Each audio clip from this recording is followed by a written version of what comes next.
तो ये 6.3 का पहला क्वेश्चन है। इसमें दो ट्रायंगल दे रखे हैं ABC और PQR, और हमें बताना है कि सिमिलर है या नहीं है, और अगर है तो सिमिलर तो कौन सा वाला रूल लगा हुआ है इसमें।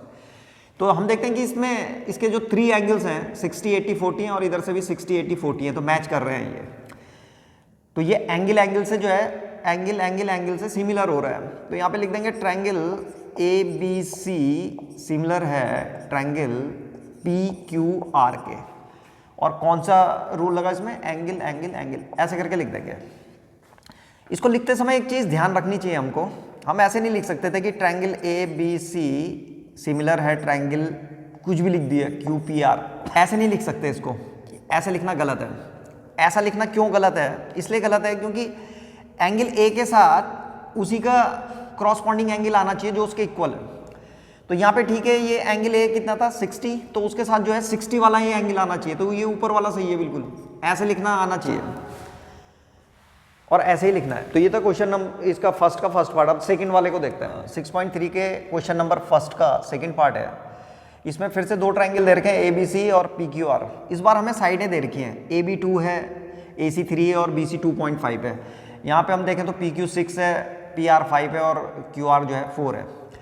तो इसको देखेंगे ये सिमिलर है या नहीं है। तो इसमें हम SSS वाली प्रॉपर्टी लगाएंगे, साइड वाली। तो इसके लिए सबसे पहले क्रॉसपॉन्डिंग साइडों के रेशो निकालना शुरू करते हैं। तो यहाँ पे से अगर मैं AB को लूंगा, AB तो AB की जो क्रॉसपॉन्डिंग साइड होगी वो दूसरे वाले ट्रायंगल में कौन सी होगी? तो ये यहाँ सबसे छोटी साइड है, तो यहाँ पे जो सबसे छोटी साइड होगी वो लेंगे। तो QR को ले लो, तो AB के साथ QR आ जाएगा। तो AB upon QR is equal to 2/4, तो 1/2 आ गया। अब नेक्स्ट, तो एक काम करते हैं, यहाँ से सबसे बड़ी वाली साइड को लेते हैं। तो AC को ले रहे हैं, AC 3 है, तो यहाँ पे AC अपॉन, यहाँ पे जो सबसे बड़ी वाली साइड है वो PQ, तो AC अपॉन PQ को ले लिया। तो AC है 3 और PQ है 6, तो हम देखते हैं फिर से 1/2 आ गया, कट करके 1/2 आ जाएगा। अब जो साइड छूट गई है, तो BC छूट गई थी, तो यहाँ पे लिखेंगे BC अपॉन, यहाँ से छूट गई है PR, तो BC upon PR is equal to, BC है 2.5 और BR है हमारे पास 5। तो इसको फिर से सॉल्व करेंगे हम, तो 10 से मल्टीप्लाई कर दो ऊपर नीचे, तो 25/50 हो जाएगा, तो फिर से 1/2 आ गया। तो यहाँ पे हम देखते हैं हमें क्या मिला, AB upon QR is equal to 1/2, AC upon PQ 1/2, BC upon PR 1/2। तो इसका मतलब सारी साइडों के रेशो सेम आ रहे हैं।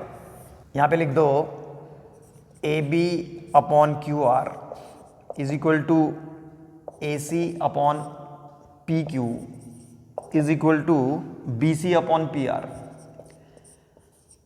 Therefore, ट्रायंगल ABC सिमिलर हो गया है ट्रायंगल PQR के। कौन सी प्रॉपर्टी लगी? SSS by SSS। अच्छा, ये देखते हैं फिर से कि क्या हमने ABC सही लिखा हुआ है। तो AB जो है सबसे छोटी वाली साइड आ रखी है और उसके तुरंत बाद जो है दूसरे नंबर की साइड आ रखी है। तो यहाँ पे हमने PQ देखें तो PQ सबसे बड़ी साइड है और उसके बाद QR, यहाँ पे देख रहे होंगे आप, QR जो है वो छोटी वाली साइड आ रही है, सबसे छोटी। तो यहाँ पे हमने कहाँ से स्टार्ट करा था? सबसे छोटी वाली साइड से, ABC। तो यहाँ पे आना चाहिए था, छोटी वाली साइड से स्टार्ट कर रखा है और कौन सी वाली साइड पे जा रखे हैं? मिडिल वाली साइड पे। तो यहाँ से शुरू होना चाहिए था, इसको लिखना चाहिए था QRP। तो यहाँ पे लिखेंगे हम QRP, ना कि PQR। ये लिखना आना चाहिए, क्रॉसपॉन्डिंग साइड के साथ क्रॉसपॉन्डिंग साइड होना चाहिए। इसको हम फिर से चेक कर सकते हैं, जैसे हम यहाँ पे देखते हैं AB, तो AB सबसे छोटी वाली साइड थी, तो सबसे छोटी वाली साइड ही होनी चाहिए यहाँ पे। तो सबसे छोटी वाली साइड QR है इसकी, तो बिल्कुल QR है। फिर उसके बाद दूसरी साइड अगर हम देखें, इसको चेक करें BC, तो BC जो है 2.5 थी, ये मिडिल वाली साइड है। तो यहाँ पे RP को देखें हम, तो RP भी जो है मिडिल वाली साइड है, तो बिल्कुल सही आ रहा है। और यहाँ से चेक करें अगर हम AC, तो AC सबसे बड़ी वाली साइड आ रही है, पहला और लास्ट। तो यहाँ से Q और P, तो QP भी जो है सबसे बड़ी वाली साइड आ रही है। तो इस तरीके से इसका मतलब आप बिल्कुल सही लिख दिया है और ऐसा ही लिखना है।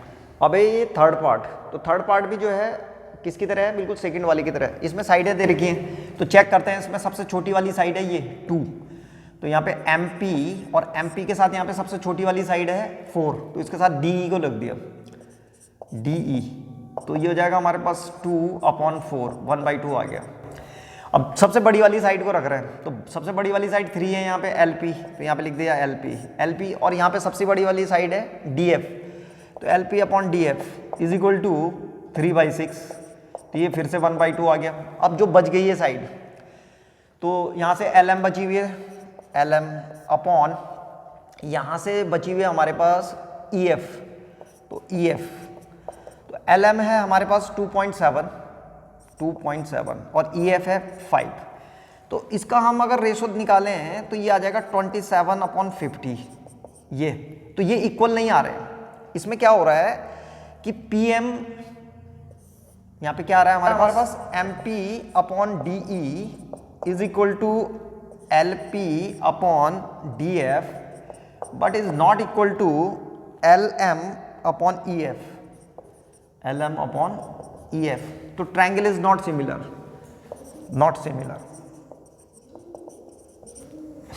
तो ये इसका फोर्थ पार्ट है। इसमें एक ट्रायंगल है MNL, इसकी दो साइड है और बीच का एंगल दे रखा है। दूसरा ट्रायंगल है PQR, इसकी भी दो साइड है और बीच का दे रखा है। तो इसमें जो पॉसिबिलिटी है वो SAS लगने के चांस है, जो रूल है हमारे पास थर्ड वाला। तो सबसे पहले हम देखते हैं एंगल तो इक्वल है 70 और 70, तो अब इसके क्रॉसपॉन्डिंग साइडों के रेशो को देखेंगे इक्वल आ रहा है कि नहीं आ रहा है। तो सबसे पहले यहाँ से सबसे छोटी वाली साइड देखते हैं MN, तो यहाँ पे MN, और यहाँ से जो सबसे छोटी साइड है वो है QP।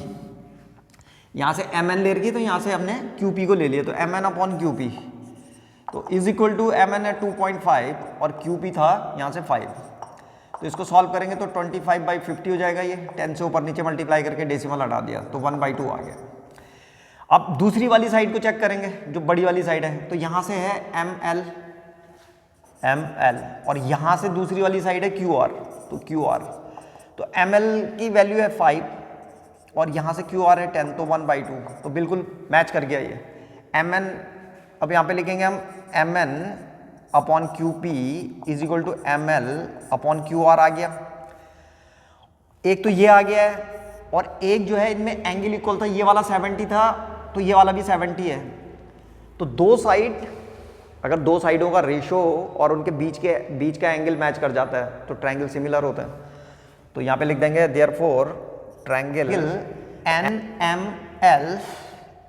NML सिमिलर है किसके, तो यहाँ देखो हमने NML लिखा हुआ है, यानी कि छोटी साइड को पहले लिखा हुआ, तो यहाँ से छोटी साइड को पहले लिखेंगे, ये PQ, तो PQ और यहाँ पे आ जाएगा R, तो इस तरह से लिख लेते हैं, और यहाँ पे ट्रायंगल का सिंबल लगा देना चाहिए। सिमिलर है ट्रायंगल PQR के। अब है पार्ट 5 में हम देखते हैं, यहाँ पे दो ट्रायंगल बना रखे हैं ABC और DEF। तो यहाँ पे हम देखते हैं ये वाला एंगल 80 दे रखा है और यहाँ पे ये वाला एंगल 80 दे रखा है। इस वाले एंगल 80 को बनाने वाली जो दो साइडें हैं AB और AC, तो इसमें AC मिस हो रखी है, AC नहीं दे रखा है इसमें। और इसमें जो है हम देखते हैं कि 80 डिग्री बनाने वाली जो दो साइड हैं वो दे रखी है। तो इसमें हमें चूंकि ये वाली साइड नहीं पता AC, जब AC नहीं पता तो हम इसमें पता नहीं लगा सकते कि ट्रायंगल सिमिलर है या नहीं है, तो फिर हम लिख देंगे कि ट्रायंगल्स आर नॉट सिमिलर। ठीक, ये फर्स्ट का जो है 6th पार्ट है। इसमें दो ट्रायंगल दे रखे हैं, एक है DEF और दूसरा है PQR। दोनों में जो है हमें दो एंगल मालूम है, ये वाला एंगल 70 डिग्री है और ये 80 डिग्री है, यहाँ पे ये 30 डिग्री और ये 80 डिग्री है। तो शुरू में तो ऐसा लग रहा है कि जैसे ट्रायंगल सिमिलर नहीं होंगे, तो ऐसी कंडीशन में हम क्या करेंगे, पहले थर्ड एंगल भी निकालेंगे इसका। तो सबसे पहले हम एंगल F निकालते हैं कि एंगल F कितना है। तो एंगल F निकालने के लिए हम क्या करेंगे कि angle F is equal to 180 में से इन दोनों का टोटल माइनस कर देंगे, इन दोनों को 70 और 80 को, 70 प्लस 80 को माइनस कर दो, तो तीसरा एंगल भी निकल जाएगा इसका, तो 30 डिग्री आ गया ये। तो हम देखते हैं ये थर्ड वाला एंगल जो है इसका 30 डिग्री आ गया, यहाँ पे 30 डिग्री है। और ऐसे ही अगर इसका थर्ड वाला एंगल निकालेंगे हम तो ये 70 डिग्री आ जाएगा। तो अब हम देख रहे होंगे कि ट्रायंगल तो कैसे हो गए, सिमिलर हो गए। तो बस यहाँ पे लिख देंगे देयरफॉर ट्रायंगल DEF सिमिलर है ट्रायंगल। अब यहाँ से D ले रखा है 70 डिग्री वाला, तो यहाँ से P लेंगे, P, फिर उसके बाद E आ रखा है 80 डिग्री वाला, तो यहाँ पे Q, और फिर लास्ट में जो बच गया तो PQR। तो ये वाला ट्रायंगल सिमिलर है, और किससे है ये, एंगल एंगल एंगल से, तीनों एंगल निकालने पड़े हमें, तो एंगल एंगल लिख दो। तो ये पहला क्वेश्चन था।